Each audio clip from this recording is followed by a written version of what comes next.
All right, well, I say we go ahead and get started, and if other students want to join after we've begun, they can catch up. So I'll go ahead and introduce myself. My name is Kate Betka. I'm a study abroad coordinator with UWM's Center for International Education. I do just want to let any attendees know that we are recording the session, so the video will be available to view at a later date on our website. But I'll go ahead and let each of our panelists just do a brief introduction with your name and your role, and then we'll jump right in. So I don't know, James, do you want to start? Yes, I can start us off. My name is James DeMint. I am a talent recruiter and developer with the Center for Urban Teaching here in Milwaukee, and also the CFOOT, which is the abbreviation for Center for Urban Teaching, advisor for UW-Milwaukee campus. Hello, everyone. My name is Lauren Lessick, and I'm an associate director at the UWM Career Planning and Resource Center, which we refer to ourselves as CPARC.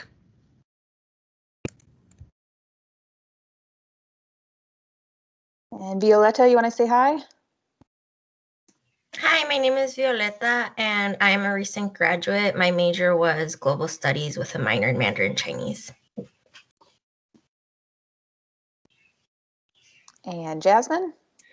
Hi, my name is Jasmine. I graduated in December last year, and I was also a Global Studies major and a minor in Chinese and Conservation Environmental Science. Awesome, thank you, everyone. So next slide, please. Just to go into how this session will work, here's our agenda. Each of us will present our own individual segments, and then we'll leave time at the end for questions. If you have a question throughout the session, please feel free to just type it into the chat. You can also wait until the end to unmute yourself and ask.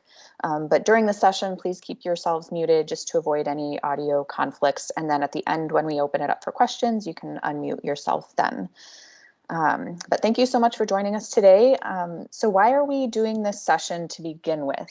Well, we know that study abroad is a high impact practice and unique learning opportunity that unfortunately only 10% of undergraduates in the US get to actually experience. So for those of you who choose to study or intern abroad, this really sets you apart. And we want you to be able to make the most out of your college experience and be able to demonstrate the value of this experience to future employers.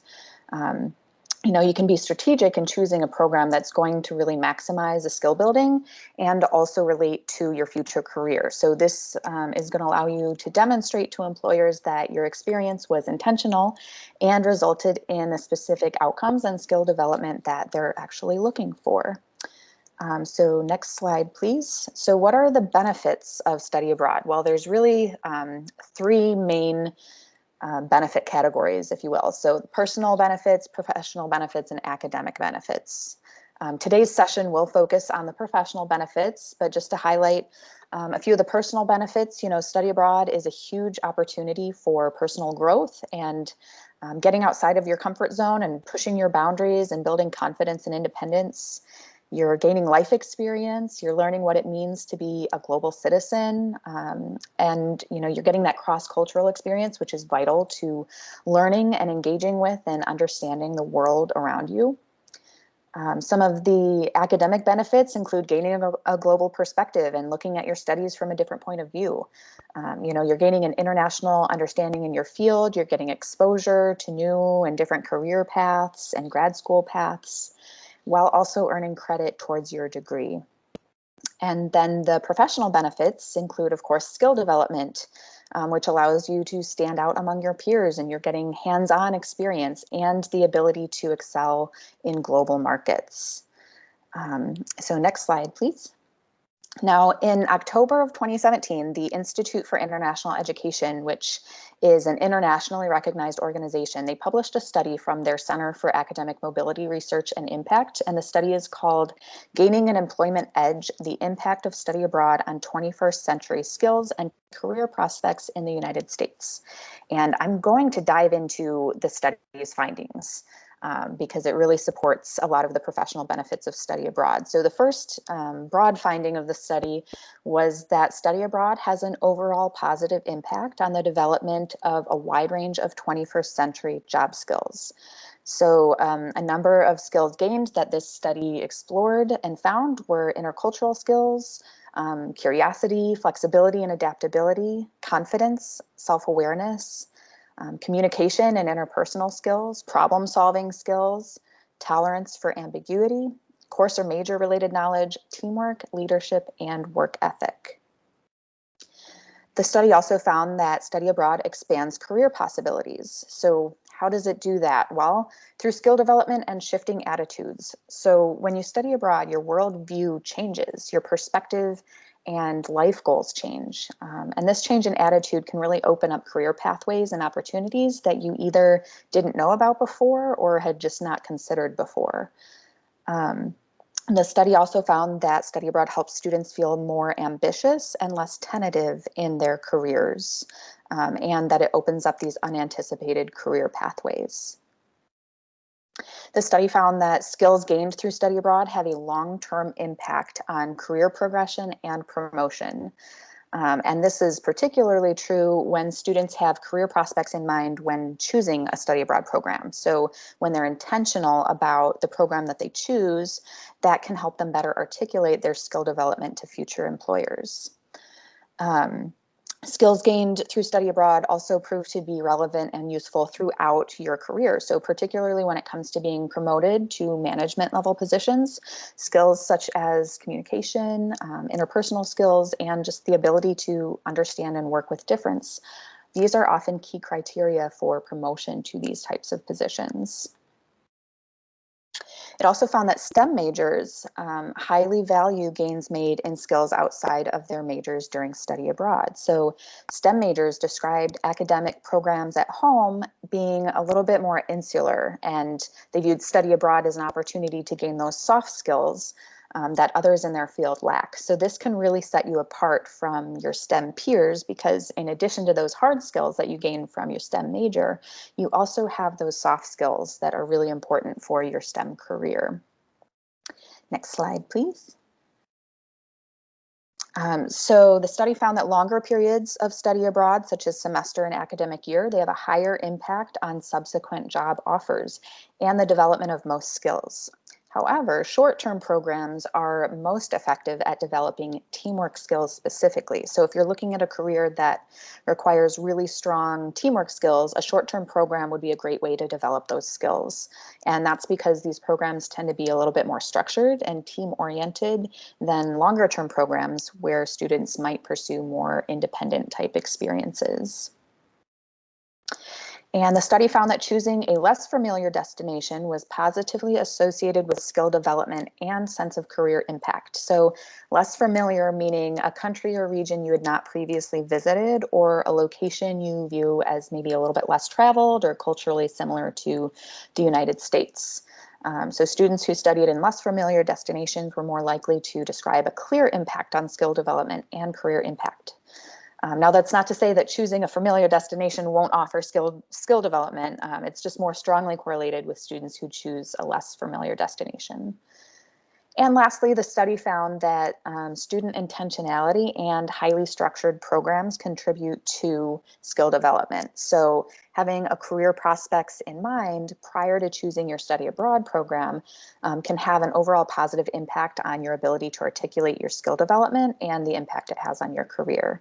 And participating in these highly structured programs, particularly those that incorporate group projects and activities, can significantly improve your collaborative, interpersonal, teamwork, and leadership skills. So next slide, please. So let's look at how well skills gained in study abroad overlap with skills employers are actually looking for. So the top list you see here are actually the top 11 skills according to Indeed.com as of April 2020. Top 11 skills that employers look for in candidates. So I won't list off all of the skills, but you can see, communication, teamwork, problem solving, work ethic, open-mindedness are all listed there. Now, these, of course, aren't the only skills employers look after. They're just the most sought after. Now, the list below are the top skills gained from study abroad, again, based by the Institute for International Education study. So now you don't have to do the math. Go ahead and click to the next slide. Everything you see in blue are where these skills overlap. So these represent skills gained in study abroad that are also the top skills employers are looking for. So when we say study abroad is a really high impact, high quality educational experience and professional development opportunity, this is part of what we mean. You get a lot out of it. Next slide, please. So what opportunities, now that you know the benefits of study abroad and the professional benefits, what opportunities does UWM have to offer? We have basically three different types of opportunities. There's studying abroad, interning abroad, and virtual opportunities. Studying abroad, of course, you're earning credit towards your degree, you're taking classes abroad, maybe attending an international university, improving your foreign language skills, and immersing yourself in another culture. With interning abroad, you have the opportunity to build your skills and build up your resume and also gain that cross-cultural understanding working with employers and organizations abroad.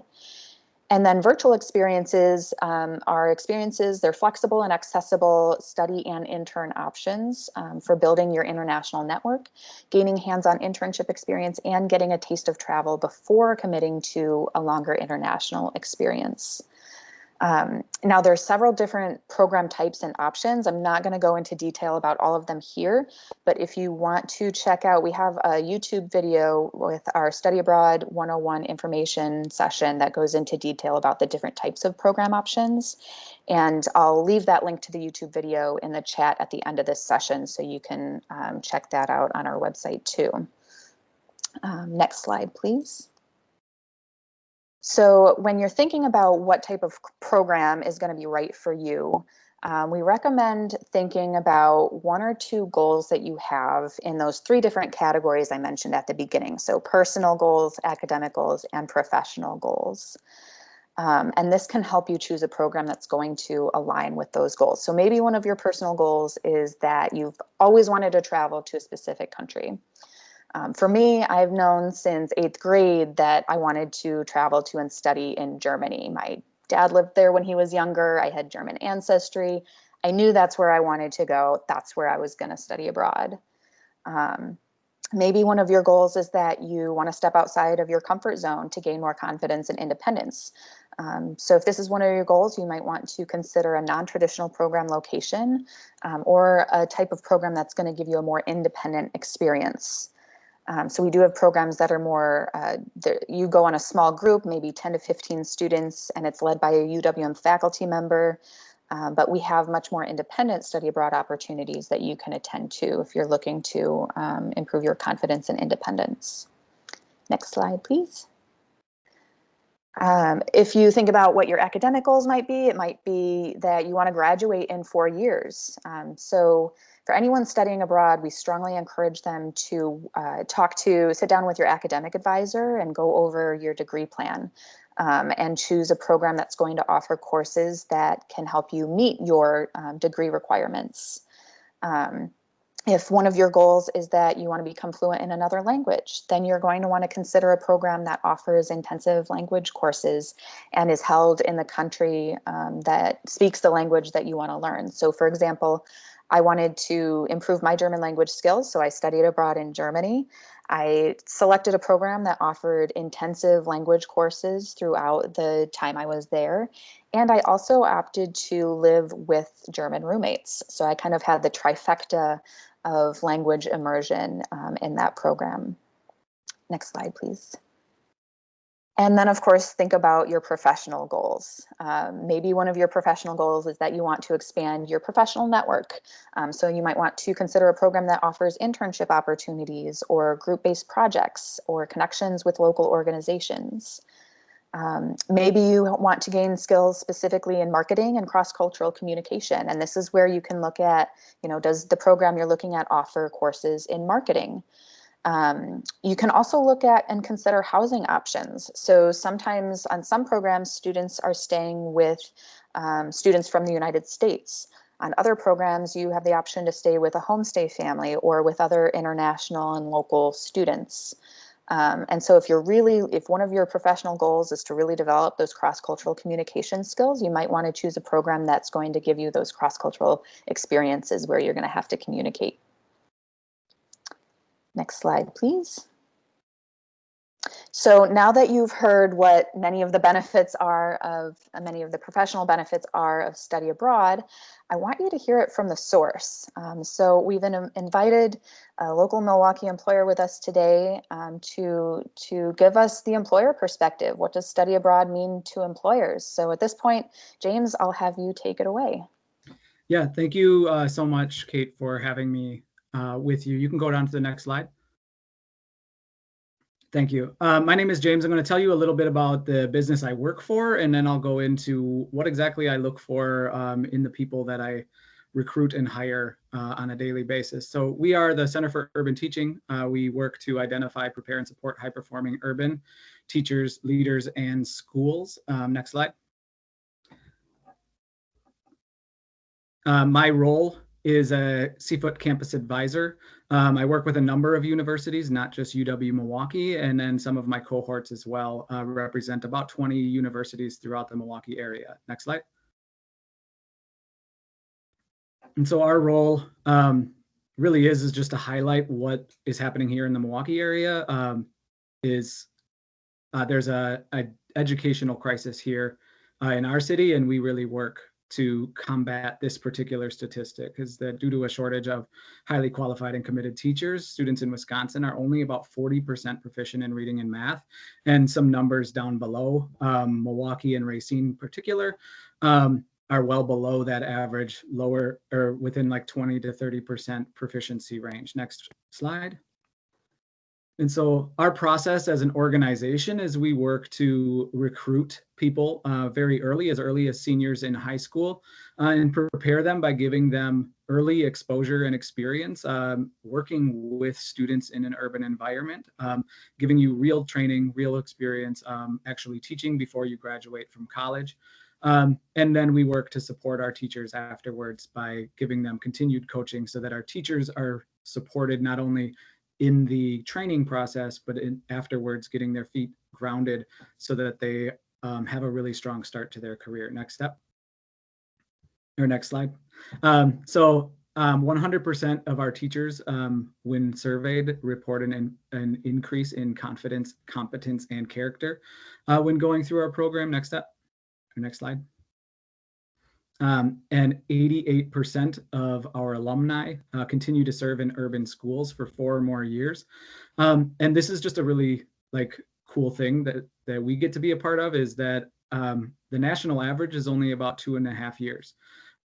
For teachers that serve in urban areas, the teacher burnout rate is just insanely high, and we have successfully doubled the length of teachers remaining in the field. Next slide.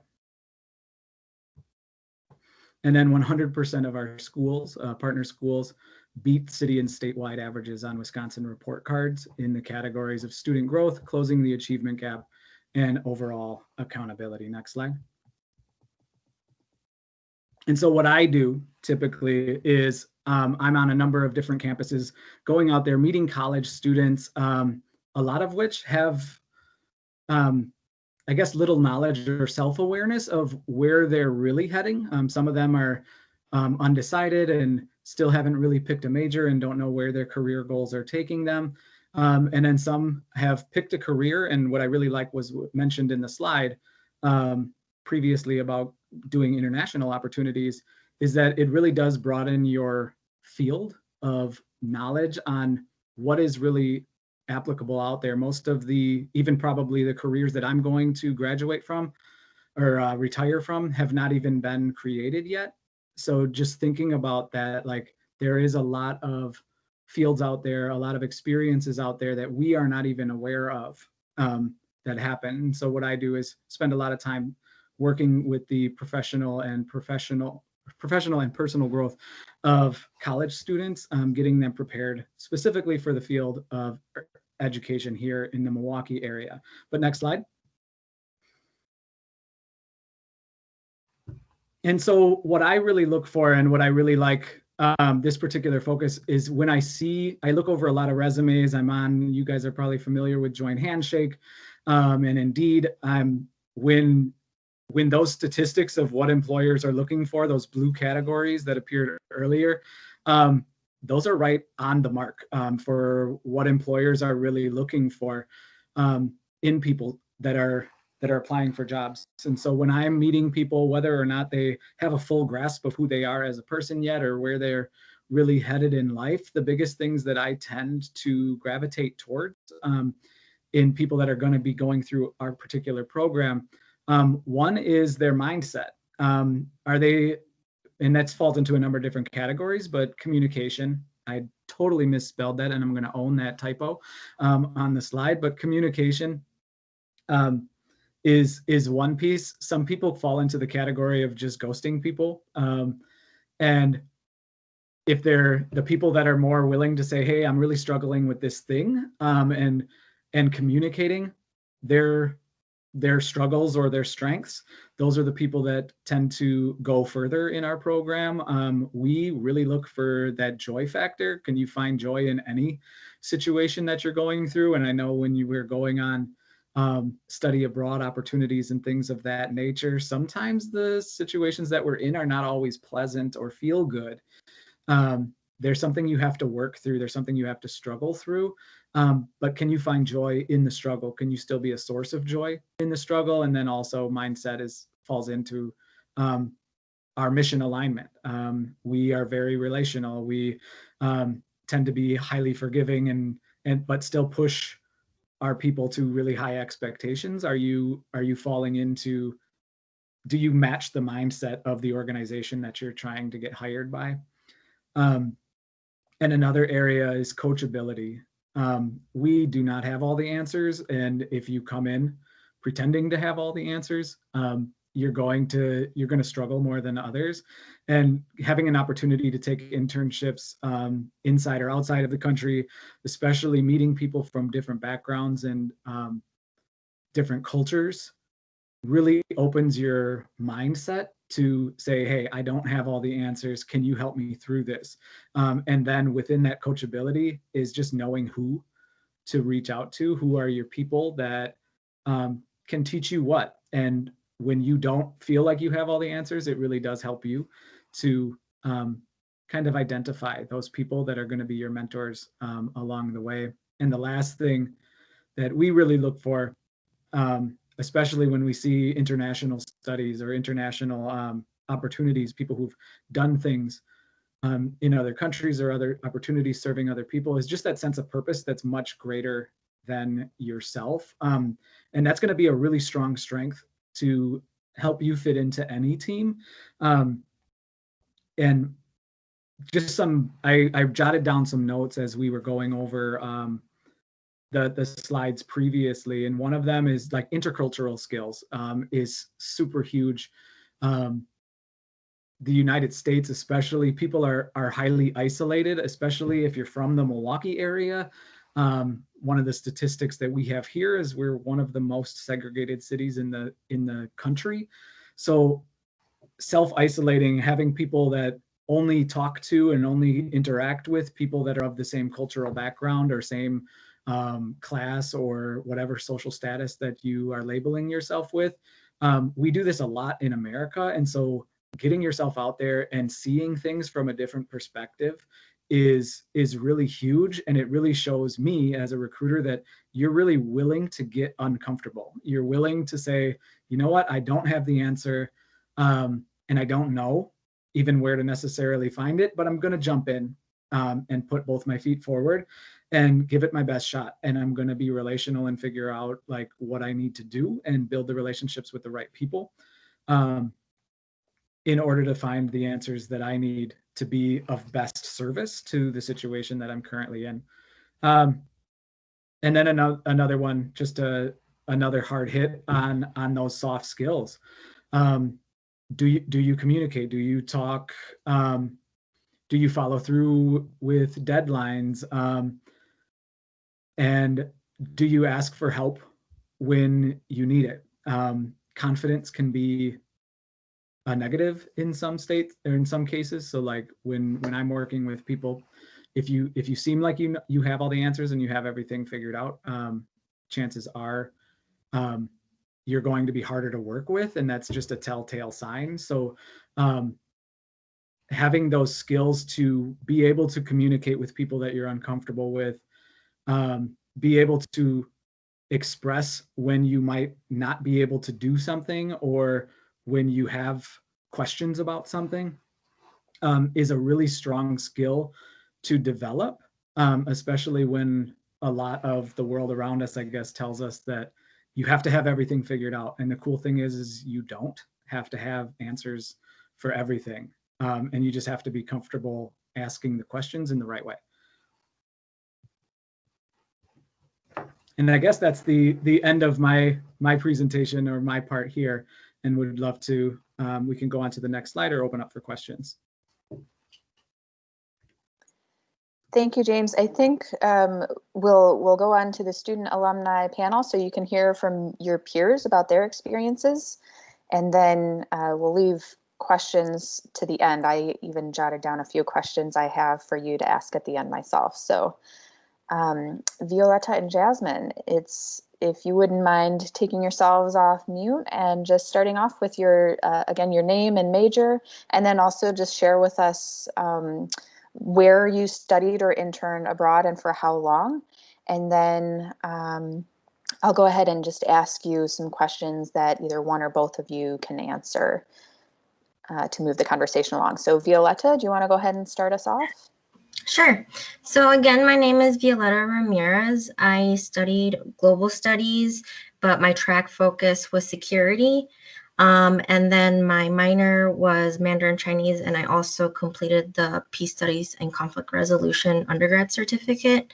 I studied abroad in Suwon, South Korea for an academic year.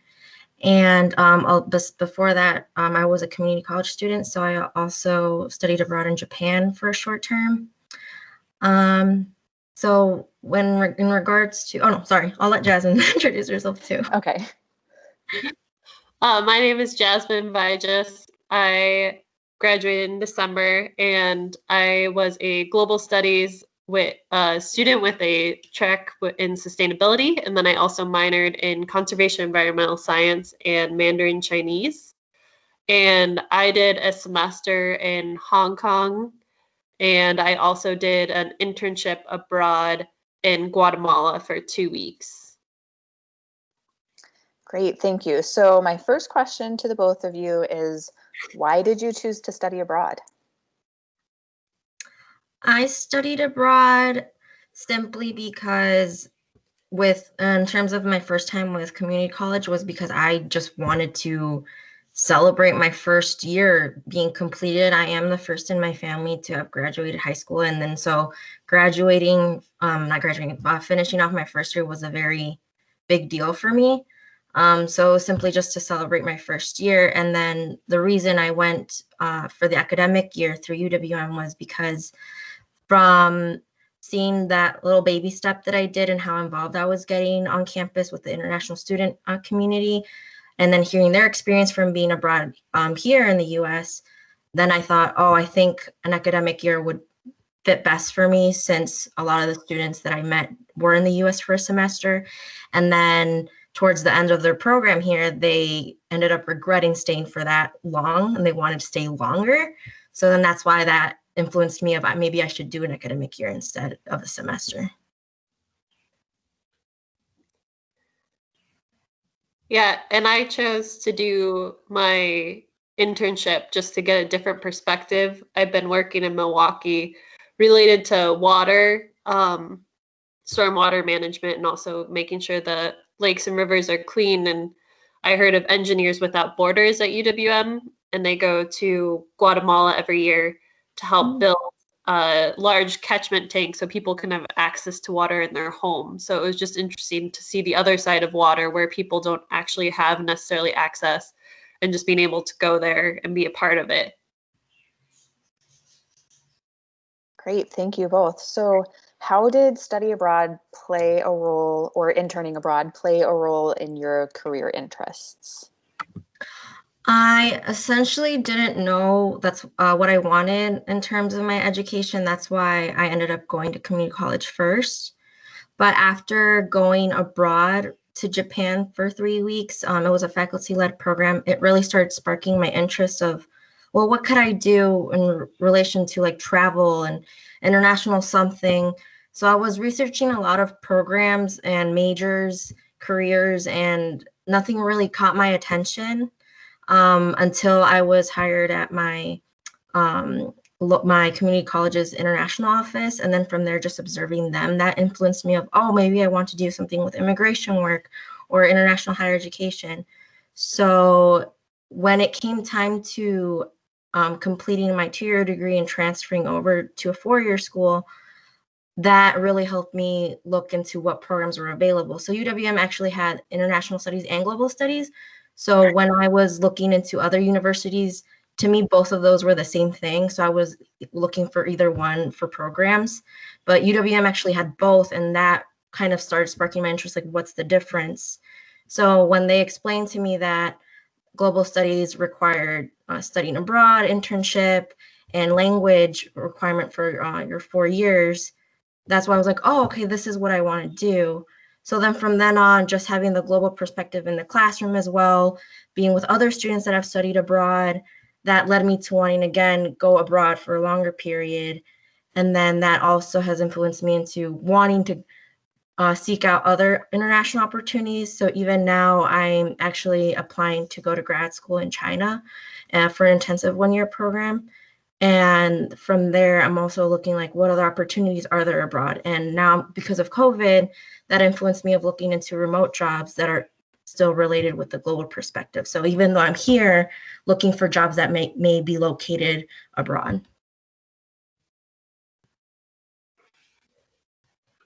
Yeah, and for me, kind of both my study abroad and my internship kind of sparked more of my interest. My study abroad, I went to Hong Kong University of Science and Technology, which is a top-rated university in the world, but they had a lot of sustainability initiatives, and I took a couple classes there that really made me think about what sustainability means and how I could be impactful with it in my career going forward. And then when I went to Guatemala for my internship too, it just showed how important it is that we all need to take action right now and just make sure that our environment's safe. And so I think that both just made it clear that being global is definitely an important factor. Great, thank you. So can either of you, are there any specific skills that come to mind that you specifically gained or developed through your study or intern abroad experiences? For me, my study abroad experience doesn't start from the moment I arrived to the country, my first week of classes and such. It starts from the moment I got interested in looking for my program.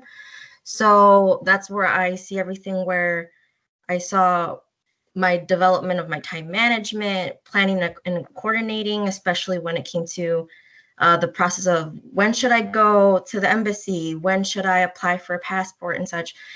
So organizing that. So my skills in planning and coordinating have really improved a lot. Researching, because I had to research, how do I do all these things in the first place? How do I pick a program? What does each program offer? Why is there so many programs? What is the difference between all of them? And then language learning is a big one, because when I was in Korea, I knew very basic things, but I quickly realized that I really didn't know as much as I thought. So for me, my survival skills kicked in really quick, and I grasped onto the language very quickly as well. Communicating with people from other countries, because since I was with a whole group of other international exchange students, I remember specifically, even in the classroom, I had a mix of classes where it was all international students in one, and another one was all Korean students and just a few international students. And from there, just group projects was a big deal, because we all had different cultural perspectives of what is our time management, what is considered late and not, ideas, how do we communicate so there's no misunderstanding. So we always had to come to a middle level of like, how do we get our ideas across? And then resilience is especially another big one, because when I came through difficulties in the beginning, so personally, it would be like, how do I afford it?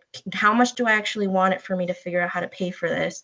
I identify as Mexican American, so my family is very collectivistic. So getting approval from them, how do I see that? How am I dealing with that?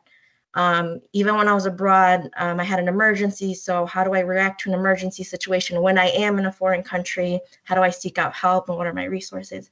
So that's what I gained with my study abroad experience. Yeah, I think that Violetta really touched on a lot of the point. I would say that just going abroad in general, too, is just the confidence you get being in another country and having to find your way around and get things done, and just how adaptable you become having to figure out life. But I agree with the cross-cultural and the resilience aspect and everything too. So there's so many things you can gain by going abroad. But once you're there for a long period of time, like for a study abroad, you learn so much about the culture and yourself. It's an amazing opportunity. Thank you. Okay, so my last question is, what is one piece of advice you would give to students thinking about studying abroad to enhance their professional prospects? I don't know if Jasmine wants to take that one first. Okay.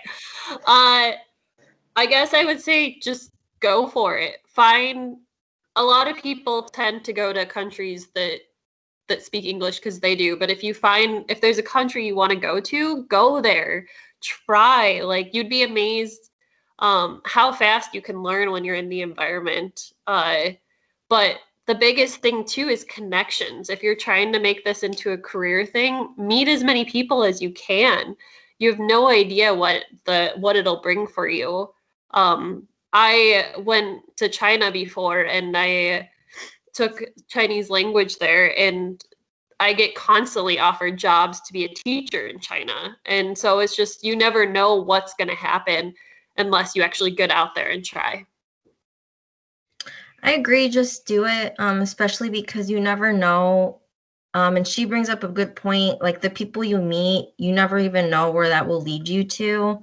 For example, with me, it was like bringing up a big network, and you might not even think about it as a network when you become really close friends with the students you meet there, because usually, I mean, they're on the same road as you, they're eventually going to graduate. So when you keep that connection, it could lead for you, maybe not going back to that country you studied abroad. It could lead you to wherever those connections are as well. Yeah, because you meet people from all over the world when you're studying abroad too. So like Violetta saying, you might study abroad in one location and meet students from another, and then you end up working in that other country someday. So. Great, thank you. Now, do either of you have anything else you want to add to the conversation just about your experience, how it relates to your career interest, grad school, anything else you want to add?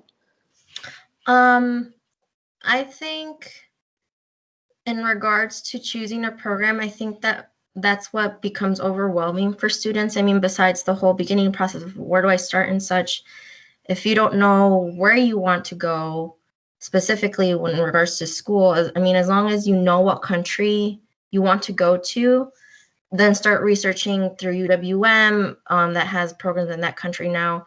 Also, emphasis is that in our school programs, like the ones that are listed aren't the ones that students are tied to. So like how Jasmine was saying, if there's a country you're interested in, then just go there. So it's like, for example, if you want to go to a school in the Philippines, you want to study there, but UWM doesn't offer a program there, that's perfectly fine as long as you find a program through a different university or just through a different program provider. There's ways to get to where you want to go. So that's also part of the resilience of how much do you really want it to go through that process of researching and trying to figure things out and asking all the questions that you need to figure those things out. And that choosing a program is just like the process everyone went through of trying to figure out, well, what university am I going to after I graduate high school? So I think it's like putting into that perspective as well of like, well, when did I start my university journey? When did I start researching? Was it my junior year, my senior year? When did I do, and how long did it take me to finally choose the school I wanted to go to? And I think that's the good way to see it of, well, what is my goal of when do I want to go abroad? And then backtracking that way of like, well, how long before that should I start doing my research? Yeah, I definitely would say that finding the right program for you is great.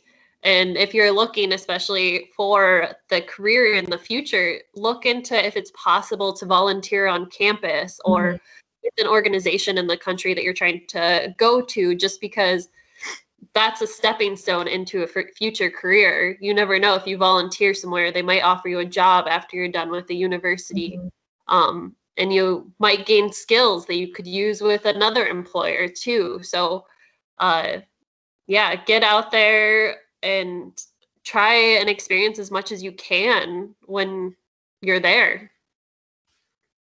I think that's another important thing is when you are abroad and you start, your first week of classes and orientation and such, it's important to get really involved on campus. So if the university does have that such thing as a campus life for their students, then go to their version of the activity fair, figure out what organizations are on campus that you can make friends with from the local country. So not that it's bad to get connected with the international students that are there with you that arrived at the same time. But I think also if you really want to be immersed in that country to get involved with the student body and then the students of, like for me, it was Korea. So I got really involved with Korean students and I was joining various clubs and the English language club. And, they were always inviting me everywhere. So I think that was the perfect way of me to be able to adjust to all the changes in a better format rather than just being by myself. And I know there's like the thing of culture shock. And I think that's something that's very normal, especially when it's in terms of being in a country for long term. I think that's just something a lot of students forget, is that also culture shock is very natural and normal to go through. Like for me, like the first month I was super excited and I wanted to do so many things. And then the second month I was like, okay, I've had enough. I want to go home. And then I thought, like, what did I get myself into? I don't want to be here anymore. But then when I realized I didn't really have a routine going for me, like how I used to have in the US of like going to school, going to work, study time, family time, me time, then I was like, oh, okay, I'm literally just doing things by myself. I need to have a routine going. So I think it's like once you have all that established, then you'll have an easier time. All right. Anything else either of you want to add? Just go for it. Yeah. Well, I did want to say, so Violetta, you hit on a couple of things. One, the being overwhelmed at how to choose a program that, a lot of students see, we have over 130 programs that we offer just at UWM, and it can be a very overwhelming process to find the right one for you. But, that's what we at CIE, the study abroad coordinators, are here to do. We're here to help you find the right program. So if you do feel overwhelmed, I mentioned earlier thinking of one or two goals. If you need to break it down to just one goal per category, one personal goal, one academic goal, one professional goal, and think about one for each, and then come and talk to us and share your goals with us, and we can help you find a program that aligns with those goals. And then Violetta, you also mentioned culture shock and how studying abroad can be a challenge sometimes. And that really ties into what James was saying earlier, is can you find joy in the struggle? Study abroad can be very challenging and things, homesickness happens, but can you find joy in those struggles, and can you overcome and find ways to manage and mitigate those struggles? So thank you both so much for your perspective. I want to add, you saying that is that what I realized too is that through those struggles that I've been able to, go against and such, I think what that really did was prepare me mentally. So whenever I do consider new opportunities, I always have to have now like a plan B. If this doesn't work out, what do I do? If an emergency happens, how am I going to be prepared for that? So I think that's one of the biggest things that I came across with my international experience, is just always trying to have multiple plans in case anything ever does happen. That's a great plan. Having a plan B. Mm. Now, James, I have actually a couple questions for you. I guess, how have students been successful in the past in demonstrating certain skills to potential employers, such as, demonstrating that they have interpersonal communication skills and talking about it either on a resume or in a cover letter or in an interview?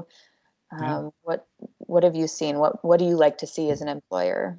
Yeah, so I want to add on just before I dive into that question. I am a 2011 alumni of UW-Milwaukee, and I really wish that I had gotten myself into a number of these type of opportunities, because I really did struggle after college, trying to really find where I was, because I didn't build a network in college. I kind of kept to myself and just got that paper at the end of the journey. And so definitely when Jasmine and Violetta say, like, just go for it, like, it is an opportunity that will pay off, and you don't know in which way that benefit is going to turn out. So definitely want to concur with those two on that. As far as like how people actually show like those interpersonal skills and build that soft skill, we spend a lot of time. Our organization is a little unique because we tend to be a little more relational, and then the professional joins in afterwards. Because we help guide people towards their professional path, but a lot of it comes across in those soft skills, even to the point of, do you respond to if they sent a text message or they reached out through an email? Do you respond in a timely manner, even if you have to turn them down for an opportunity? It's okay to say no. And saying no shows higher level of professionalism or higher level of interpersonal skills than ghosting, like just completely disappearing off the radar, because chances are networks interconnect a lot. And chances are your name is going to come up again, and it might be have a little black mark next to it that says, yeah, I tried talking to them, but they really didn't talk very much. And then that might say something negative to a future employer or a future coworker of that nature. So when it comes to interpersonal, just communicate where you're at and from your heart. It's going to go a lot further. That would be probably the first and number one. And then also in written form, especially, we tend to write how we talk. So like, make sure that you're communicating what you want to communicate. So some organizations get really picky on like typos and grammar and things of that nature, but it essentially is, are you speaking the language that the other person wants to hear? And be aware that sometimes we need to adapt who we are. And that doesn't mean that we're changing who we are in the heart of ourselves, but it does mean that just be aware of what the other person is looking for, and feel free to adjust yourself a little bit to speak their language. And that means getting uncomfortable sometimes. That means sometimes asking questions that you don't know the answer to, but it goes a real long way. Just be personable. Me as a recruiter, I mean, we look to hire 250 teachers to serve with us every summer. And I'm a person too.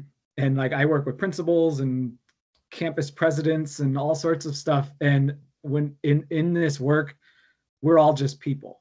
And so we're all going to respond accordingly. We all have our struggles. We all have our joys and things that we're going through. And sometimes it's intimidating to talk to somebody that is quote unquote above your status just because of the role that they are in, but they're a person too. And just be yourself, and it's going to shine through. Thank you. And just one more question, and then I think we'll have Lauren wrap us up and open it up for questions from students. But should students list study abroad on their resume, and what should they say about it? What do employers want to hear about a study abroad experience? Is it enough to say, I studied abroad and it was awesome? Mm-hmm. Yeah.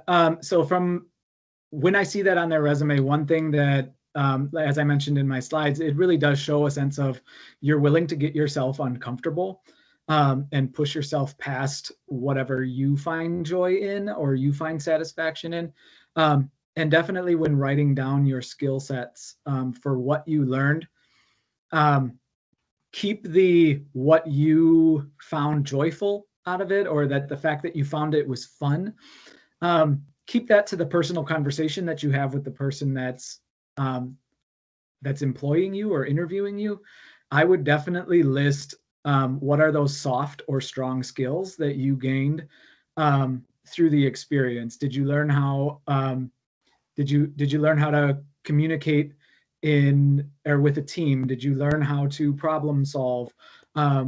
Did you learn intercultural skills? Whatever those skills are, if you can put it to a label, even if it's almost carbon copied off of a list, just like previously mentioned in the slide, but then make sure you have a story to go behind it. So if you wrote intercultural skills, I'm probably going to ask that question to you and say, so how did this experience help you gain confidence in an intercultural setting?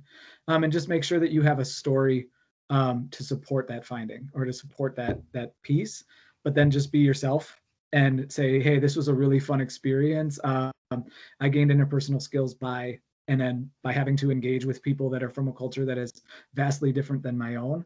And these are the successes and these are the struggles that I had within that. And that's going to really make you shine because you're able to promote for yourself in that manner. Right, well said. Thank you. Mm-hmm. So Lauren, we'll have you kind of wrap up next, and then we'll open it up for questions. Thank you. If you could go to the next slide, please. There we are. So I just want to take a few minutes and tell you about the services that we offer at the Career Planning Resource Center and how we can support you in your career development. Definitely, it seems our theme today has been skill development, specifically through study abroad. But we also support students in skill development in all areas. So study abroad definitely being one that's incredibly valuable, but also what other things could you be doing to build those skills? So volunteering, involvement in student orgs, full-time, part-time jobs, internships. And so what we do is we support you in identifying what are those opportunities and maybe which ones are going to be best for your career. And as was mentioned today, you're always developing, as we call, soft skills or the transferable skills through everything that you do. But it's also then looking a little deeper to identify some of the skills that are also very career specific too, and seeing if you can find those in those experiences also. So we can help you with that. Another theme, and what James was just talking about, was how do you communicate those skills that you've developed to employers? And we support you with resume writing and cover letter development and also interviewing. And what's interesting to me, and I was thinking a lot about this as we've been in this session, is that definitely when it comes to study abroad, people very much undersell that experience when it comes to resumes and interviewing. And many times they'll put study abroad on their resume, but just note it in the education section, and then that will be it. And there's no expanding, as James was just mentioning, on the skills that were developed through it, or maybe if you volunteered while you were studying abroad or did an internship. I definitely never see it mentioned in their cover letter, which always surprises me because, again, the value of it. And when I practice interviewing with them, it tends to not come up also. So I just really want to encourage that, and hopefully that's come across today in this session as the value of it through everybody speaking.